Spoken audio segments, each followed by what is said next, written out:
ছেলেরা সাবধান, মার্কেট করার সময় ভুলেও দুই ধরনের পোশাক কখনো কিনবা না, তাহলে আল্লাহ পাকের লানত তোমার উপর নাজিল হতেই থাকবে, তোমার জীবনটা অশান্তিতে চলে যাবে। অথচ আমি আজকে দেখি ডানে বামে তাকালে ছেলেদেরকে দেখতে পাই ওই দুই ধরনের পোশাক ছেলেরা সবচেয়ে বেশি কিনে। এই জন্য আমার কাছে তো প্রত্যেকের কাছে গিয়ে গিয়ে এগুলো বর্ণনা করা সম্ভব না, প্রত্যেকের কাছে গিয়ে গিয়ে দাওয়াতি কাজ করা আমার পক্ষে সম্ভব না, কারণ আমার ব্যস্ততা থাকে। এই কারণে আমি আজকের এই আলোচনায় বলছি, যত ছেলেপেলার ইয়াং ছেলেপেলাদের ভিডিও সামনে যাবে প্রত্যেককে নিজেরা কান দিয়ে শুনতে হবে এবং অন্যজনকে আদাল্লু আলাল খাইরি কাফাইলিহি, অন্যজনকে শোনার আহ্বান করতে হবে, শেয়ার করতে হবে, অবশ্যই অন্যজনের কাছে পৌঁছাইতে হবে। তার কারণ হচ্ছে আল্লাহর হাবিব বলছেন, বাল্লিগু আন্নি ওয়ালাউ আয়া, আমার পক্ষ থেকে একটি বাণী হলেও সেটা মানুষের কাছে তোমরা পৌঁছিয়ে দাও।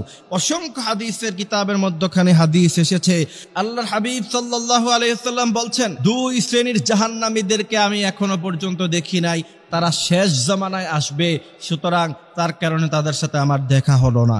আল্লাহর হাবিবের সাহাবীরা বলছেন, ইয়া রাসূলুল্লাহ, ওই দুই শ্রেণীর জাহান্নামী কারা? তার মধ্য থেকে প্রথম নাম্বার আল্লাহর হাবিব সাল্লাল্লাহু আলাইহি ওয়াসাল্লাম বলছেন, যারা এমন পোশাক পরবে যেই পোশাক পরার কারণে তাদের শরীরটা মনে হবে যে তারা উলঙ্গ, আসলে তারা পোশাক পরেছে কিন্তু দেখে মনে হবে যে তাদের উলঙ্গ, তাদের সতর দেখা যাবে।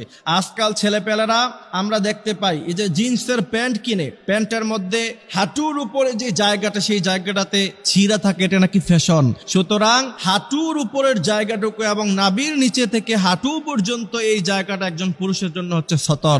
ওই জায়গা থেকে কোনো জায়গায় যদি ইচ্ছাকৃতভাবে আপনি মানুষকে দেখান, তার মানে আপনি সতর খুলে রাখলেন, সতরকে আপনি উলঙ্গ করলেন, এর জন্য আপনার জিনার গুণ আপনার আমল নামায় যাবে। এই জন্য আল্লাহর হাবিব বলছেন, যারা পোশাক পরে কিন্তু উলঙ্গ থাকলে যেমন তাদের সতর দেখা যেত, পোশাক পরিধান করার পরে তাদের সতর দেখা যায়, তারা হচ্ছে জাহান্নামী।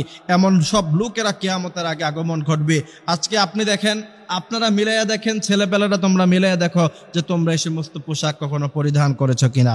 দ্বিতীয় নাম্বার হচ্ছে সিল্কের পোশাক তোমরা পরিধান করবা না। সিল্কের পোশাক পরিধান করতে আল্লাহর হাবিব সাল্লাল্লাহু আলাইহি ওয়াসাল্লাম নিষেধ করেছেন। যারা সিল্কের পোশাক পরে তাদের উপর আল্লাহ পাকের লানত নাজিল হয়। এরপরে আব্দুল্লাহ ইবনে আব্বাস রাদিয়াল্লাহু তাআলা আনহু থেকে হাদিস এসেছে, যেই সমস্ত পুরুষ নারীদের ভেষ ধরে এবং যেই সমস্ত নারীরা পুরুষের ভেষ ধরে, আজকে মার্কেটে গেলে দেখা যায় ছেলেদের পোশাক হয় মেয়েদের পোশাকের মতো আর মেয়েদের পোশাক হয় নারীদের পোশাকের মতো।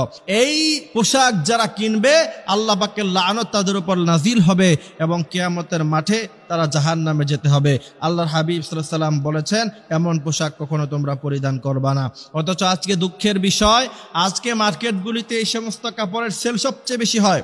আজকে ছেলে মেয়েরা এই সমস্ত সাজে সজ্জিত হতে সবচেয়ে বেশি পছন্দ করে। মনে রাখতে হবে, তুমি মুসলমান যুবক, তোমার পোশাক হবে পাঞ্জাবি, পায়জামা, জুব্বা, পাগড়ি, টুপি, আর তুমি ইহুদিদের পোশাক পরে ফিলিস্তিনের জন্য মায়া কান্না করো, এমনটা উচিত নয়। আল্লাহ তাআলা আমাদেরকে বোঝার মতো তৌফিক দান করুক, আমিন।